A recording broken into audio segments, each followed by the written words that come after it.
Toda vez que se pensa em produtos mecânicos, a primeira imagem que vem à cabeça da gente é a de objetos metálicos, não é mesmo? Pois nessa teleaula, nós vamos estudar um material que foi descoberto pelo homem. E eu estou falando da borracha. Agora você já não estranha mais, não é mesmo?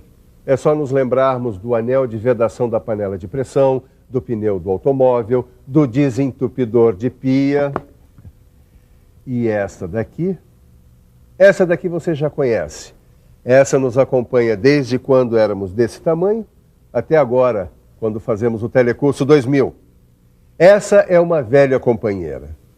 Na teleaula de hoje a gente vai estudar a história da borracha. Você vai conhecer a estrutura química e as propriedades da borracha.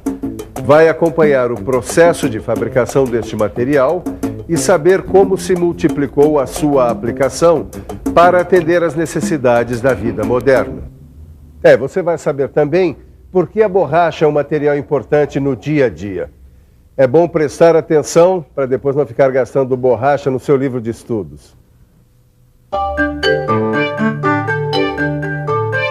Edgar, é muito difícil encontrar uma máquina hoje em dia que não tem uma peça de borracha, né, neguinho? Isso. Pra todo lugar que a gente olha, tá bem ali, bem embaixo do nosso nariz, algum produto feito de borracha. O pneu do nosso kart, por exemplo. Essa mangueira que vai servir para conduzir o combustível.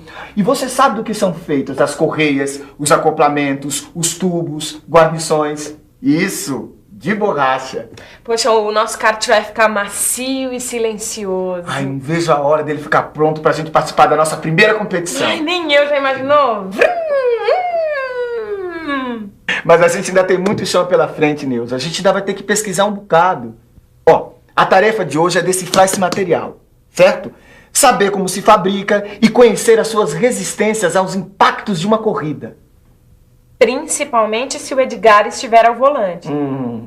Edgar, é brincadeira. Você tem razão. Pra falar a verdade, eu não sei como a borracha foi descoberta e nem como começou a sua utilização pelo homem. E quando a gente não sabe... pesquisa! Isso, e pesquisando, a gente vai descobrir como se deu o desenvolvimento desse produto no passado e quais as suas perspectivas para o futuro. Peraí, Edgar, não avança o sinal. Primeiro a gente precisa saber um pouco de história. Você já reparou como os produtos da borracha desempenham várias funções nas máquinas e equipamentos ao redor da gente? Muitos objetos, como por exemplo, a luva cirúrgica, o pneu, o calçado, devem a sua existência às propriedades físicas e químicas da borracha. Mas afinal de contas, o que é a borracha? A borracha é um material de origem vegetal que se obtém da seiva de uma árvore chamada cientificamente de Hevea brasiliensis. Essa árvore é nativa das florestas tropicais, conhecida popularmente como seringueira, encontrada em estado selvagem na região amazônica. Mas o monopólio brasileiro da produção mundial da borracha durou só até a segunda metade do século XIX. Em 1876, foram contrabandeadas 70 mil sementes de seringueira para a Inglaterra, onde elas foram cultivadas em estufas e depois plantadas nas colônias britânicas da Ásia. Depois de alguns anos, estas grandes plantações começaram a produzir em escala comercial. Era uma competição desigual com o Brasil, que explorava apenas as seringueiras nativas espalhadas pela floresta. Embora tenha sido sempre utilizada pelos índios da América do Sul na vedação de canoas, na impermeabilização de objetos e na confecção de bolas para lazer, a borracha só foi descoberta pelos europeus em 1736. Mas essa descoberta foi considerada de pouco valor, porque a borracha tinha dois inconvenientes. Quando era aquecida, ela se tornava mole e pegajosa, e fria, ela ficava dura e quebradiça. Por isso, a única utilização que os europeus acharam para a borracha foi a de substituir o miolo de pão que servia para apagar os traços feitos a lápis. Sempre que dá, eu aproveito o intervalo do almoço para ler um pouco. Gosto de ler sobre a vida dos grandes cientistas, homens que passaram a vida pesquisando. Também pudera, né, Silva? Você está cercado pelo fruto desse trabalho. Sabe, Titão, o que me deixou admirado? É como os grandes cientistas, às vezes, receberam um empurrãozinho assim da sorte até chegarem às suas grandes descobertas. Foi o caso da borracha. Ela só adquiriu inúmeras aplicações depois que se descobriu por um golpe de sorte, uma maneira de torná-la menos rígida e quebradiça. Isso aconteceu em 1839. E o cientista foi esse aqui. Charles Goodyear vinha experimentando adicionar outros elementos à borracha. Um dia, depois de ter feito uma mistura com enxofre, sem querer deixou cair um pouco sobre a chapa quente do fogão. O composto pegou fogo e começou a soltar muita fumaça. Goodyear atirou a mistura pela janela. E não é que no dia seguinte ele teve uma surpresa? A borracha estava flexível. Pois foi assim, seu Tito, que num golpe de sorte, Charles Goodyear descobriu a vulcanização. Quer dizer que ele jogou a mistura pela janela e acertou foi na mosca. Acertou em cheio. A vulcanização abriu caminho para o uso de aceleradores e de agentes antioxidantes para melhorar a qualidade, as propriedades da borracha natural. Bom, mas isso é uma história que fica para daqui a pouco. Agora você vai ver que há borrachas e borrachas. Vamos checar se a pesquisa sobre o processo de coleta e fabricação da borracha está completa. Deixa comigo. A borracha é obtida do látex, que é uma emulsão natural retirada por meio de um corte oblíquo na casca da seringueira. O látex é recolhido, coado e derramado em tanques. Nesses tanques é adicionado o ácido acético. É assim que se obtém uma massa esponjosa que, em seguida, é laminada entre dois cilindros que giram com velocidades iguais debaixo d'água. As folhas de borracha que saem da laminação se transformam depois no material que é chamado de borracha crepe. Este material precisa ser defumado para evitar a fermentação e o mofo. Depois, essas lâminas são prensadas em grandes blocos e enviadas às indústrias para se transformarem finalmente em produtos acabados, como é o caso dessa bola aqui. Ficou faltando saber uma coisa: qual é a fórmula da borracha? É um hidrocarboneto, produto da polimerização do isopreno. Eu explico melhor. A sua fórmula é C5H8. A representação da sua estrutura é essa aqui: 5 átomos de carbono, 8 átomos de hidrogênio ligados dessa maneira. A professora já me disse que a principal propriedade da borracha é a resistência.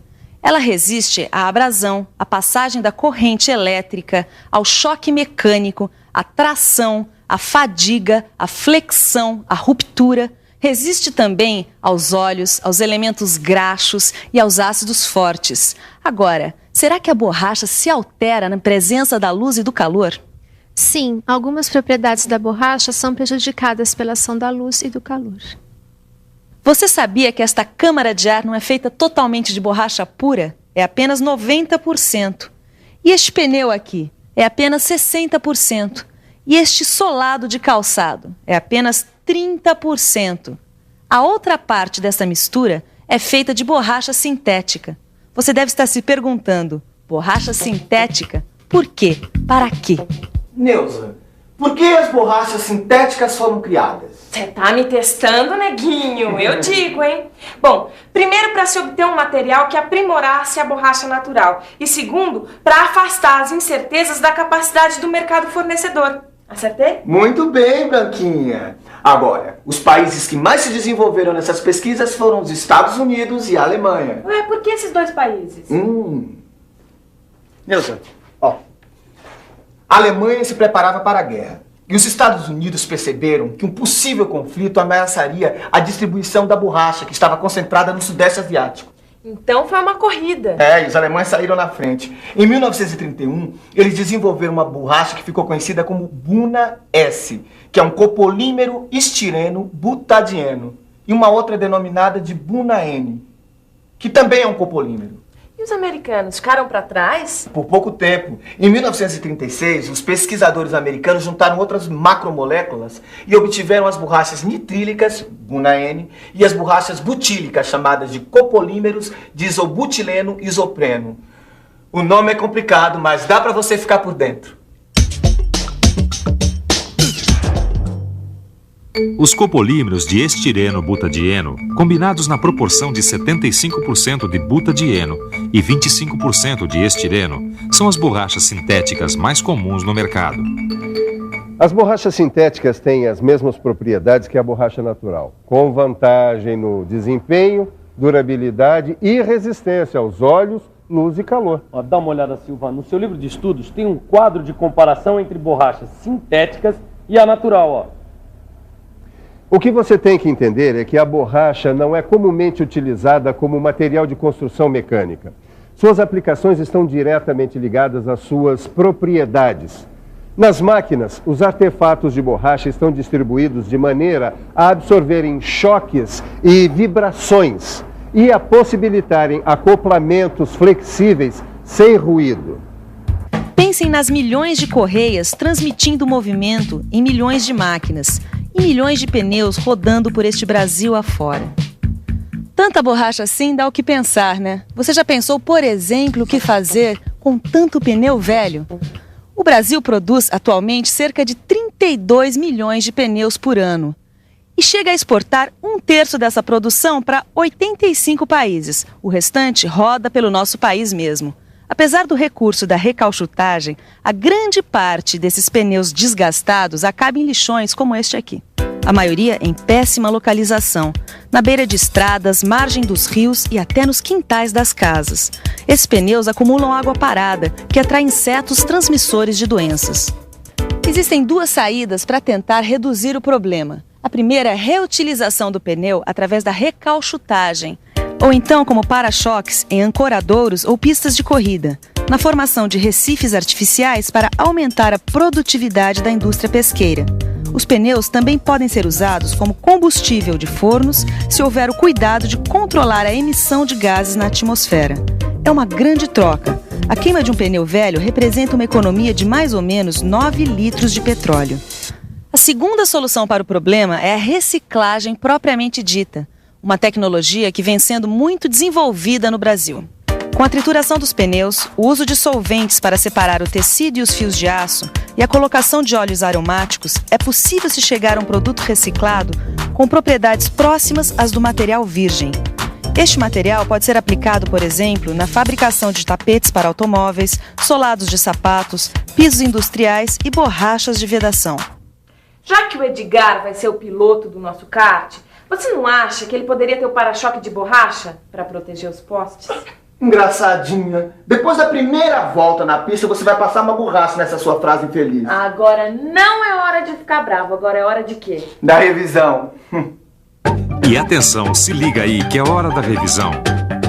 Na teleaula de hoje, você aprendeu como a borracha é extraída e beneficiada. Acompanhou como a vulcanização possibilitou inúmeras aplicações para a borracha natural. Viu como as ameaças da Segunda Guerra fizeram os Estados Unidos e a Alemanha pesquisarem as borrachas sintéticas. Se conscientizou da necessidade de proteger o meio ambiente dos pneus usados. Conheceu as possibilidades de reciclagem da borracha. Bom, agora você já sabe a história da borracha, dos índios, da floresta, dos laboratórios, da recalchutagem, da reciclagem, dos lixões, enfim. A nossa teleaula termina aqui, mas o Telecurso 2000 vai continuar enveredando pelos caminhos do ensino profissionalizante. Agora é com você. Bons estudos e até a próxima. Tchau!